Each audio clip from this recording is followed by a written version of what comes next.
The past mayors and councils have worked hard to bring a quality development to our city. There was really very little commercial activity until around the 1984 or so time period.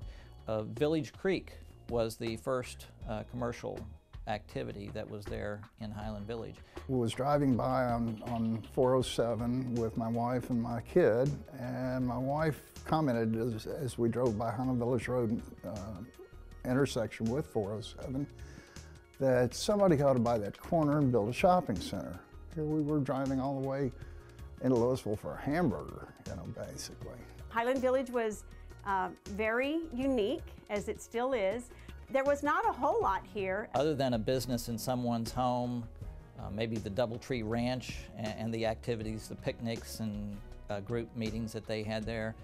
And back then, the population of this community was, I believe, somewhere less than 4,000. It was quite rural and just beginning to suburbanize. Up until then, it had been pretty well thought that there would be no commercial activity in Highland Village, that we would be strictly a bedroom community. I took a piece of white butcher paper into the P&Z here in Highland Village and rolled it out, and I said, guys, I want to build a commercial development on the corner up there. What are you going to approve? Let's draw it up. Through numerous P&Z meetings and numerous council meetings that the previous council meeting lasted until 3 o'clock in the morning, and so I just brought my bedroll to the next council meeting and rolled it out. And at that point, the council decided they needed to set a 12 o'clock midnight limit on council meetings, so. We started talking about, well, that Highland Village was turning out to be something really special.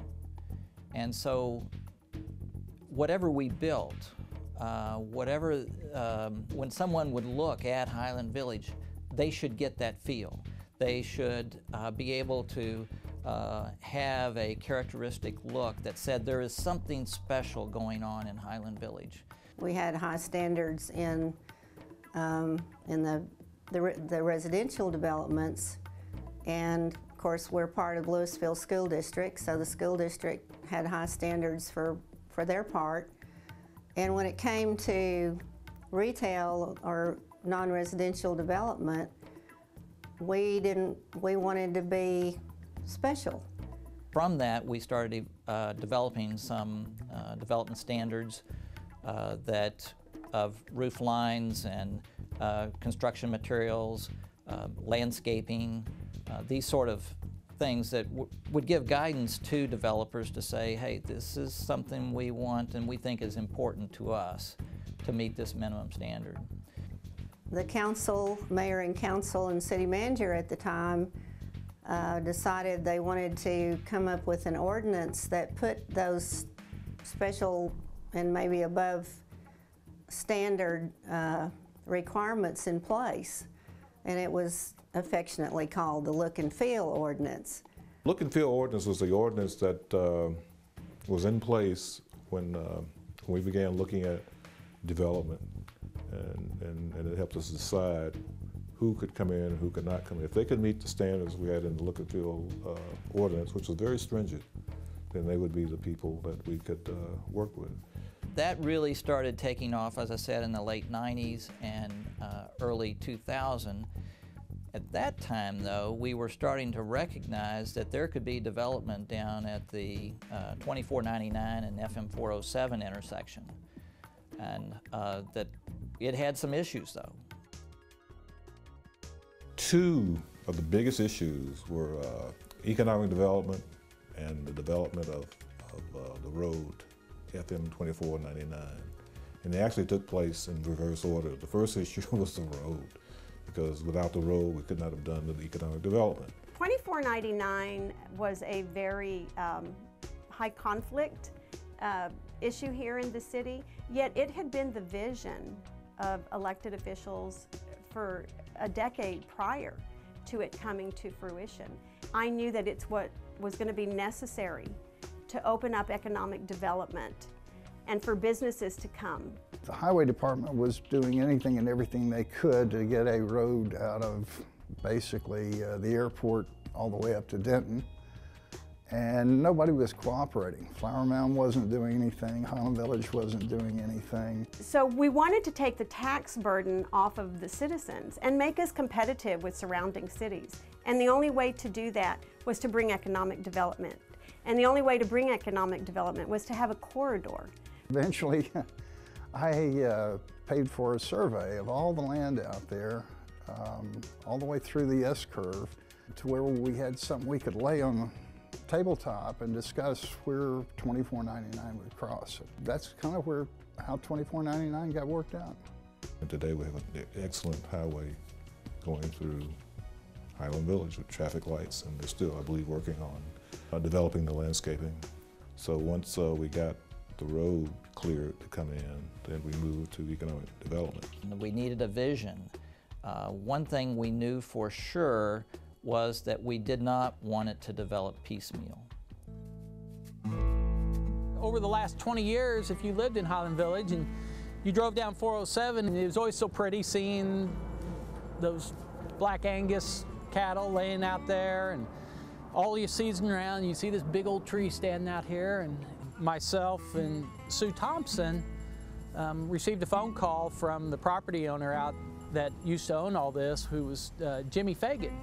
We sat out in that Winnebago that day, and we sat there for a couple hours, and he told us his vision of a tax base to help his grandchild play at Unity Park, the ability for the ball fields to be taken care of, the trail system to be built.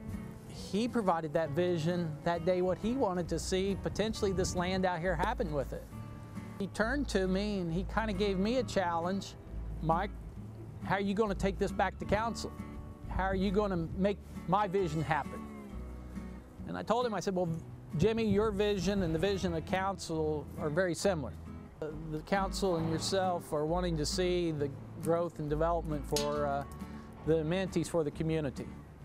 If your vision is for a shopping center, something to happen here, I think council will embrace that. Now the job is, how do we get there? Mayor Lawrence was excited, and in fact, I think what he told me was, Mike, roll your sleeves up, get to work. Let's make this happen. So we were starting from scratch out west in the western part of the city. I believed all along that development was a three-pronged venture between the property owners, the city, which includes the citizens and the leaders of the city, and the developer. And I believe that working in concert, we could bring certain types of development. In studying what was happening during that time around our country, we were seeing a move towards people living, working, and playing within their community. We actually partnered with the property owners to come up with even a more restrictive ordinance in some ways, which was called the Marketplace Overlay Ordinance. But what we needed to do is not rush into it and not do a development that was not cohesive. So we wanted cohesive development and developments that didn't fight with each other, that complemented each other. One of the key terms that everyone came up with, and even the community, Planning and Zoning Council, was a cohesive development. It's not a piecemeal, not a bunch of little developments. They just wanted one developer to do it all. And thereby we came up with what we call our lifestyle center and our power center. We were pretty sure we wanted it to be dominated by retail to bring in not only property tax revenues, but also sales tax revenues to fund our city, diversify our tax base a little bit rather than just be all residential property taxes. And also being cognizant that the decisions we made in Highland Village affected our neighbors. So we also wanted to make sure that we were bringing in a development that everyone could be proud of, and it's one of the corridors to our city, and so we wanted to make sure that it represented what Highland Village represents. And we kind of had an idea of what type retail we'd like to see there and what retail we thought would be received by our residents. and some was better received than others.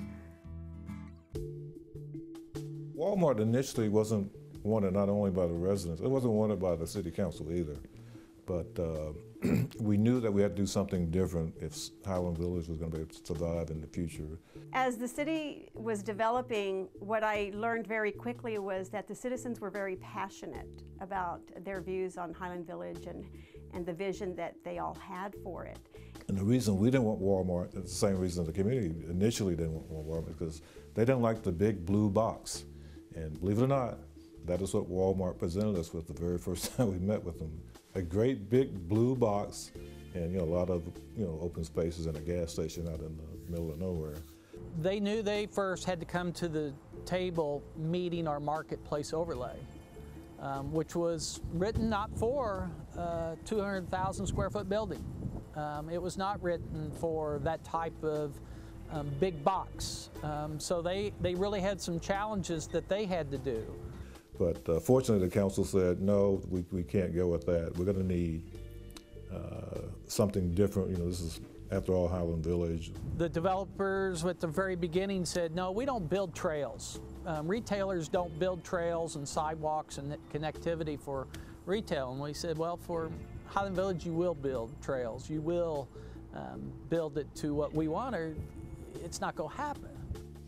Walmart went back and decided, well, if we really want to get this market in Highland Village, we're going to change. And we became the first city to get their upscale Walmart, which was not blue, and it was in a very environmentally friendly type environment. I don't know how many public meetings we went through. It was at least a half a dozen before we even filed an application of allowing the developer, allowing Walmart to present their potential in use, what they were going to do here. I recall always the figure of over 900 emails against it. We had packed council chambers, people, opposition. Good friend of mine and council member Fred Bushy today claims that if it wasn't for that protest and that outcry, we wouldn't, again, be sitting there underneath this pecan tree, and we wouldn't have a Walmart that's envious of every city in North Texas and throughout the United States. And that's how Walmart became essentially a retailer in Highland Village. They met all of our standards, they met all of our conditions for being here. And I think it's paid off handsomely for them, and it's also paid off handsomely for the city. And it's one that myself, I'm extremely proud of, and I feel the community today is very proud of what Walmart is in Highland Village, Texas. It's second to none. At the time that we made that decision, we were anticipating that the city of Highland Village would bring in, at least this new development would bring in at least 3.4 million new revenue dollars to the city and approximately 800 or so new jobs for the area. And so as things started to form, and our businesses, our economic development, and the things that we were able to offer our citizens, it became clear that we became the city that in fact did have it all. It's a great place to raise a family, and now it's becoming not only a place to live and play, but also to work. I think our vision was that our citizens could stay here in their community. Our kids would have jobs they could work at. We could see each other at the Lifestyle Center. The Lifestyle Center was our upscale stores, our Barnes & Noble, our theaters. The shops now is a regionally known center, a destination place where people come for sometimes 20 or more miles to enjoy, relax, shop, go to the movies, spend time with their family. It's all right there. And then on the other side, which was our Power Center, was our Walmart and our LA Fitness and other things that we use on a daily basis, computer stores. So it was a nice mix that could keep our citizens here, spending money within our community, not having to leave the community, offering jobs to our children that lived in the community. I'm amazed to see it built now, and I really am.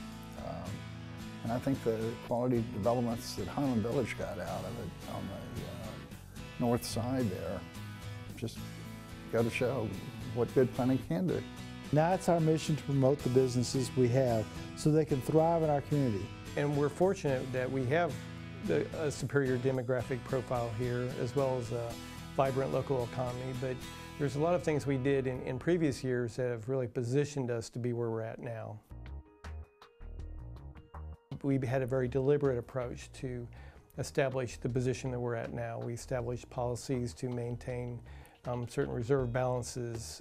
We looked to a big emphasis was staffing, that we needed to add positions to provide the services needed, but we had to be very mindful of doing that as we could afford that. So we had to be very patient. We did it with first of economic development, a planned systematic way of adding individuals, adding firefighters, adding staff without impacting our ad valorem tax rate. We did that also with the approval of the 4B sales tax in 2005 that provides a half-cent sales tax dedicated to trail development and soccer facilities are the two uses for that. But that's helped us to build a trail system that is advancing quite rapidly, and we have a dedicated funding source to achieve that.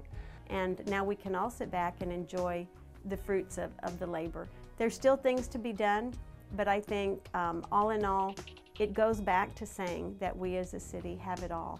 And I don't just mean that in the tangible things, I mean that in the people that we have and at the city level and our schools and all the other entities that make up Highland Village.